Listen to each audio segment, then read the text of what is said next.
See, I believe that history is important, okay? And that old concept that if you don't learn from history, history will repeat itself. There are some great things in history that would be nice if that happened again. The F.R.E.S.H Church Podcast.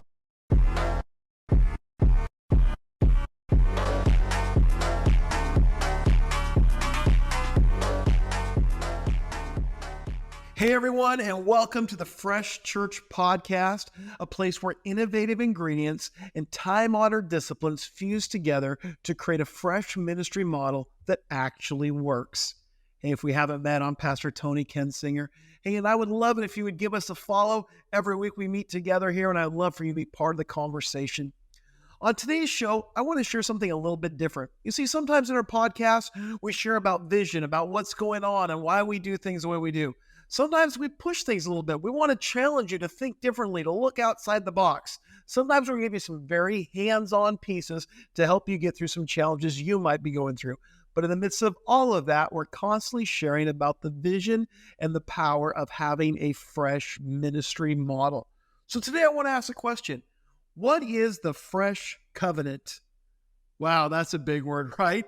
What's a F.R.E.S.H covenant? If you're a religious person, a churchy person, an educated person, you might know what a covenant is. You might not know what a covenant is. We're going to dig in today. We're going to have a lot of fun. What is the F.R.E.S.H covenant? You know, I've talked with many people over the years who wonder if the Old Testament is even applicable to Christians nowadays. I mean, it's filled with weird rituals and historical elements that really don't make any sense. I mean, most people appreciate the Old Testament for children's ministry stories, maybe for a fun illustration to a New Testament topical sermon. I would ask the question, when's the last time you heard or preached a sermon specifically focused on the Old Testament?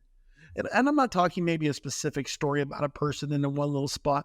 I'm talking about the overarching theme of the entire thing and how it ties into the New Testament. Since we have a New Testament church, often that's what we talk about is the New Testament. But does the Old Testament tie into it? So I want to ask, does the Old Testament give us a clue when it comes to church growth? Is there a F.R.E.S.H covenant that can help us do ministry? I would say yes. See, the Old Testament is filled with some core values that we need in every church. So you're ready to explore how to have a successful New Testament church in the 21st century using some Old Testament core values. All right, then let's get started. First off, I'm going to tell you a little bit about myself. I love ancient history. Okay, like in my feed, in my social media accounts, you're going to see all kinds of pictures about ancient pyramids and ziggurats that were in Asia or Americas or the Middle East. I love hearing about these old cultures and how they had keys to successful elements or even great advanced technology and things that challenge us. And maybe there's some conspiracy theory stuff in there. It just makes it fun, right? I love digging that stuff. And maybe that comes from watching adventure movies as a child, you know, with people finding King Solomon's mines or the Ark of the Covenant or even I remember watching a 2-hour-long documentary about searching for Noah's Ark. And I loved it. And I'm not that nerdy. I just enjoy some of those ancient elements. So, and just give you another glimpse. When I was a kid, I grew up on 40 acres, and the 40 acres on the side of a mountain. We had a big field and a small pond and a whole bunch of trees, and I spent a lot of time playing on the acreage. And to be honest, most of what I played were like war games and things like that. My creative mind as a young 6, 7, 8-year-old. But every once in a while, I would go on a treasure hunt. You see on the property, we had several old houses, old sheds. We had abandoned cars, piles of stuff. I mean, your typical backyard type situation. And there were all kinds of treasures that we would have to go after, right? Okay, and in the midst of that, I would let my creative energy go in there as I'm avoiding the bad guys who are trying to get the treasure before me. I'm trying to get around all kinds of traps and avoiding ferocious animals that were trying to kill me. And in the midst of that, you'd find that treasure. But then once you found it, you had to get it back to the house, and you had to get through all of the challenges. It was a lot of fun. Sometimes I enjoy being a kid. And so when I look at the Bible, sometimes I think about it the same way. Oh, the Old Testament's an adventure. It's fun looking back at that. But I don't always see the value, the vision in there that helps me know, wow, I can take some of these elements and create a New Testament church with that. So I say this in perspective that if you remember what F.R.E.S.H is, it's innovative ingredients with time-honored disciplines. What that means is that there's a lot of great new things that come out, and I love new things. I love change. I love trying out things and being relevant to what's current and what's going on. But there's also time-honored traditions or disciplines that we have that sometimes get thrown out, and sometimes they shouldn't be thrown out.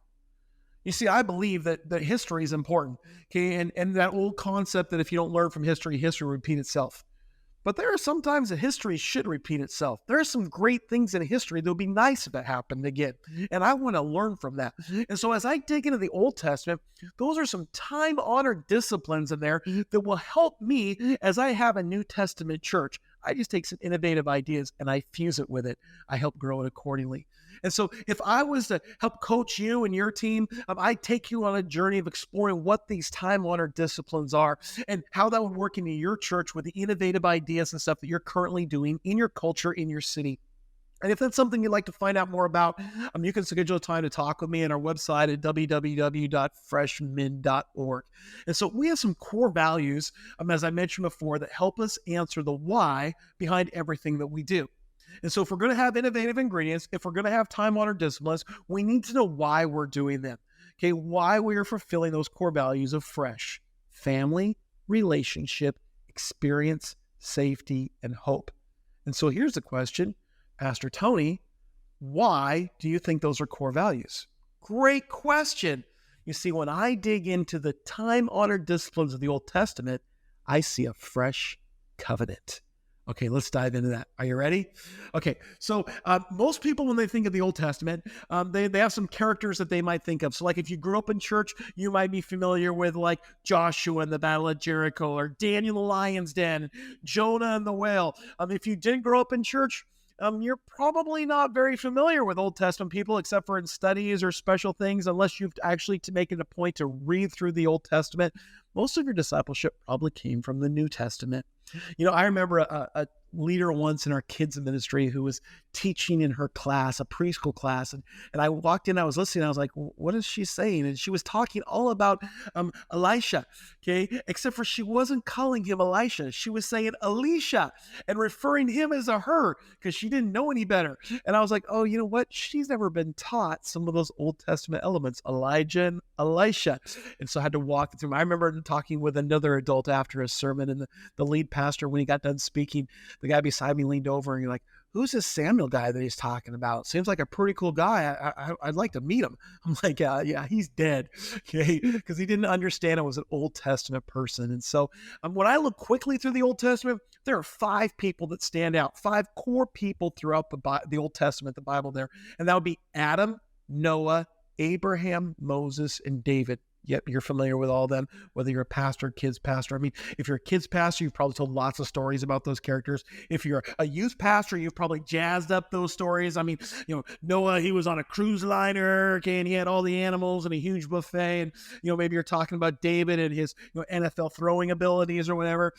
If you're a lead pastor, you've probably had to teach them in different elements, different ways, pointing out different stories. And we're going to walk through that. Even if you've had a master in divinity, there are things you can learn from this that will help you create a fresh ministry model. So each of these 5 characters, they set up, if you will, a line or a pattern of covenants that get us to Jesus. The Old Testament, Old Covenant; the New Testament, the New Covenant. Okay, and Jeremiah 31 reveals to us that there's a new covenant that will come, and that ends up being fulfilled through Jesus. We know that. But let's get nerdy for a minute, and let's talk about these 5 guys. Okay, let's talk about these 5 guys in history that had 5 different covenants that all pointed towards Jesus. And I want to show you how each of these covenants will help you create a healthy church. Now, as we go along the way, again, for some of you, you might know some of this. Some of you might not know some of this. If you get confused by any of it, drop a comment below. Okay, we'll try to answer it the best that we can. We want to help you through this. I'm going to try to make this simple so that you can understand it, but I also want to make sure that people who've had the education accordingly don't get lost in the midst of it. And so we want to make sure this is something that you can see as we create a fresh ministry model. Okay, so let me start by explaining what is a covenant, in case you're not sure what that is. A covenant, I guess, can best be described as like a treaty or an agreement or a bond between two people or two groups of people.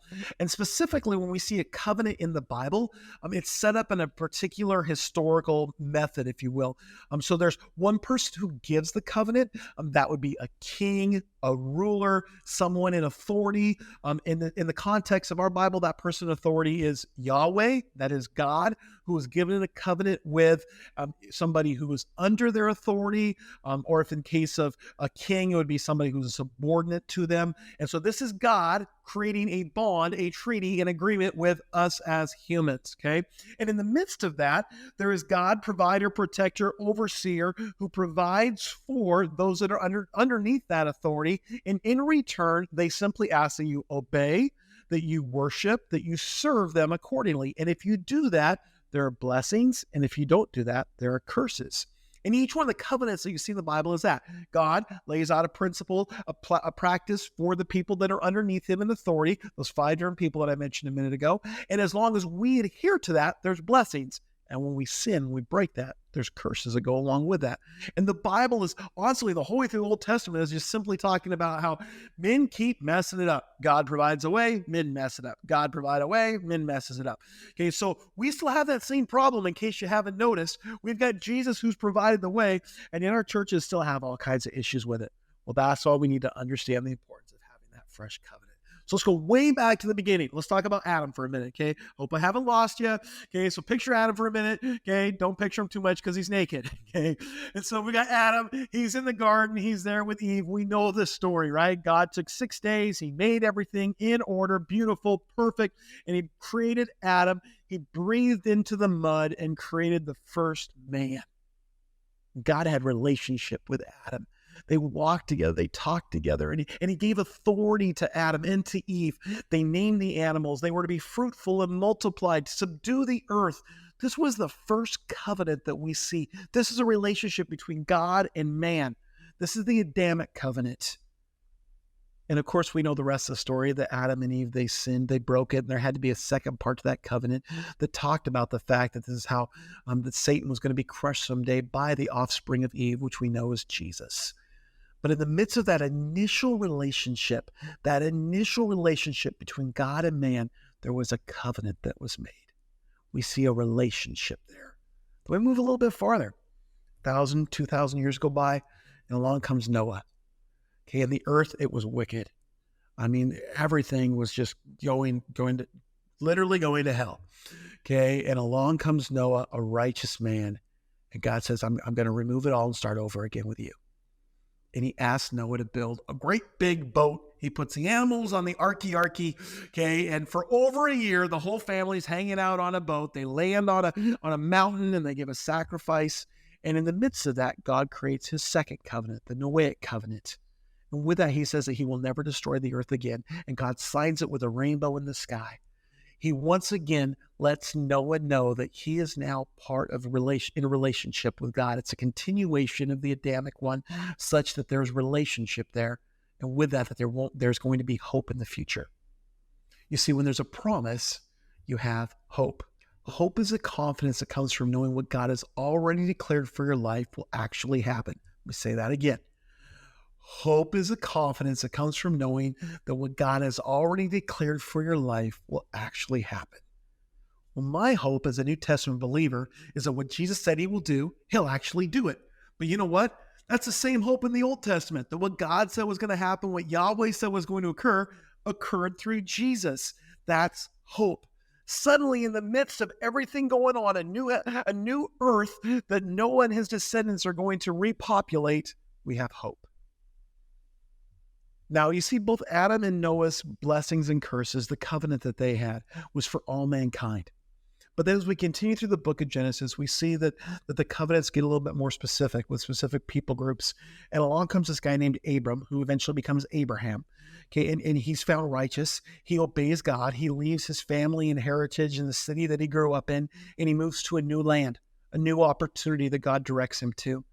And in the midst of that, he's found to be somebody who's faithful. And we know lots of different things about Abraham. We love reading the stories, and we know how he had to sacrifice his son Isaac, but really there was a substitution that occurred with the ram. And so Isaac wasn't sacrificed. Thus, the substitution that Jesus is our substitution. See, I got nerdy there for a minute. Here's the covenant that's important. Abraham was told by God that he would be the father of many nations. And we know now, as we look at the New Testament, that we're part of Abraham's family. That even though I am not Jewish, I am not a descendant of the 12 tribes of Israel, I still receive the blessings of Abraham.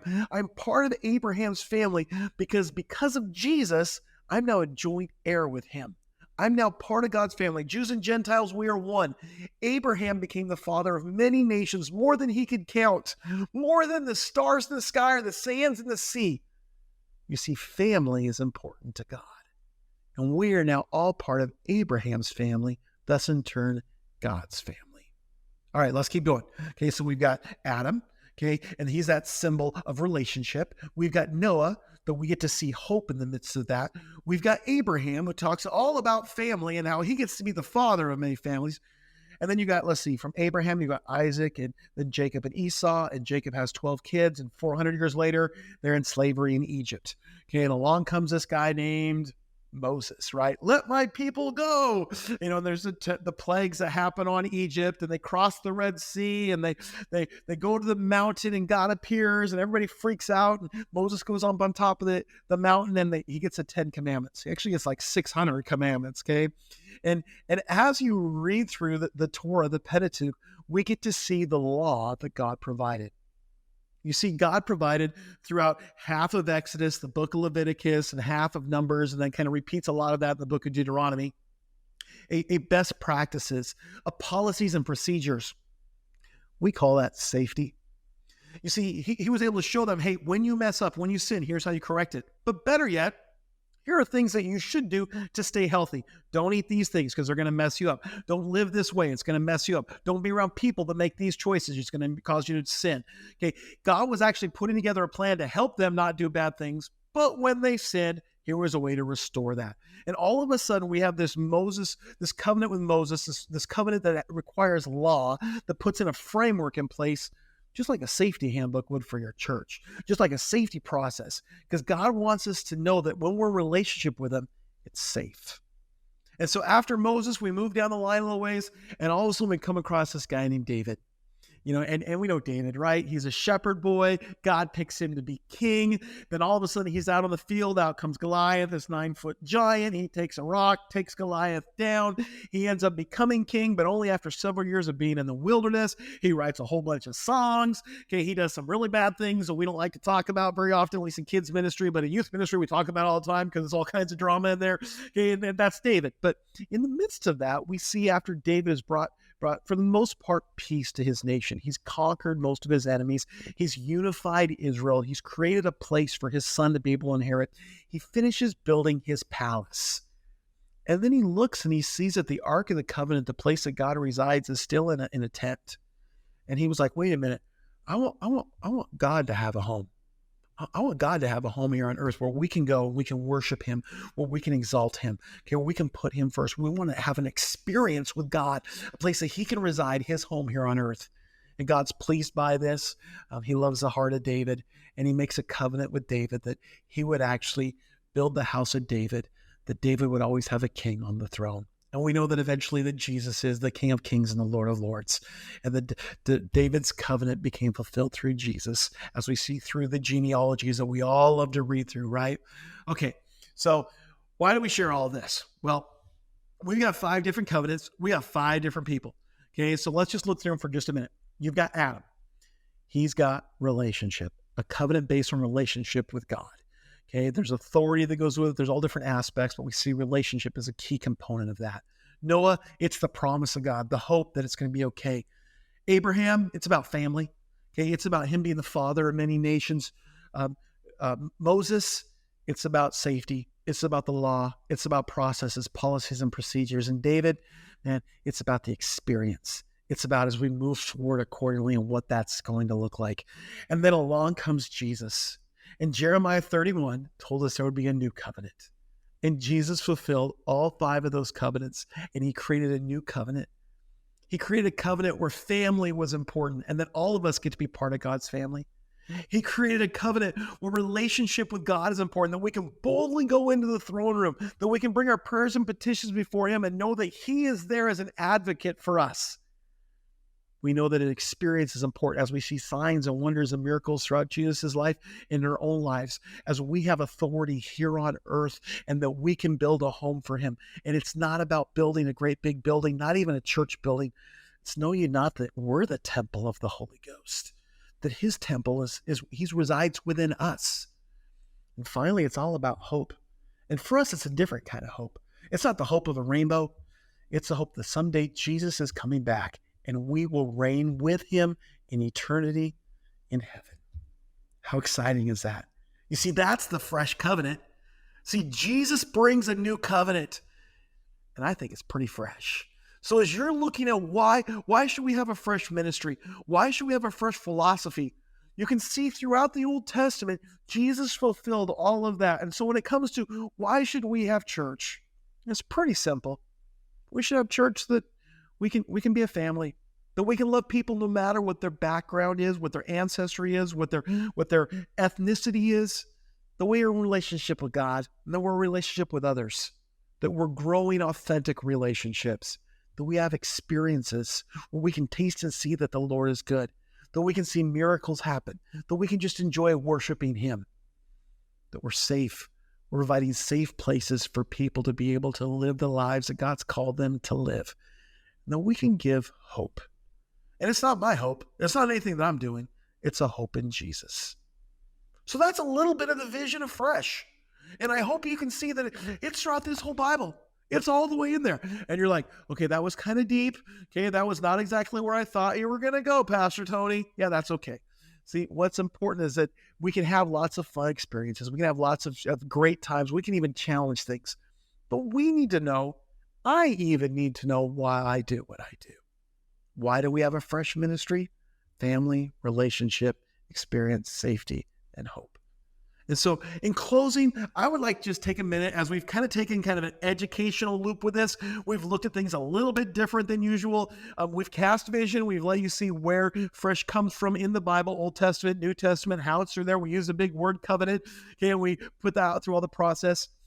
I want to pause for a minute though, and I want to encourage you that for that average person coming to your church, they just need to know they're part of the family, that there's relationship, they're having an experience, it's safe, and that there's hope. And so I want to pause as we close this time of educating, of visionary, of talking about Old Testament, New Testament, Fresh Church, and praying for you in your church. So Father God, I thank you that you are Yahweh. I thank you that you are the God who was, who is, and who is to come. I thank you that you've been through all of these circumstances that we've seen in the Bible as the overseer and covenant holder of all of it. And as you held a covenant with Adam, a covenant with Noah and Abraham and Moses and David that was for all of us. And now with the new covenant of Jesus, that we can have relationship with you. I thank you for a fresh covenant. A covenant where we can know, okay, this is why we have it, and this is how we can impact the world around us. We're going to see people's lives change in this century, in this world, and however long before you come back, we're going to continue to reach people for you. We love you and we thank you for your promises. May we continue to serve you, continue to be obedient, continue to worship you, and walk in your blessings accordingly. We love you in Jesus' name. Amen. Hey, I hope you enjoyed our time with us today. And I just want to take a second right now to remind you to keep your ministry fresh.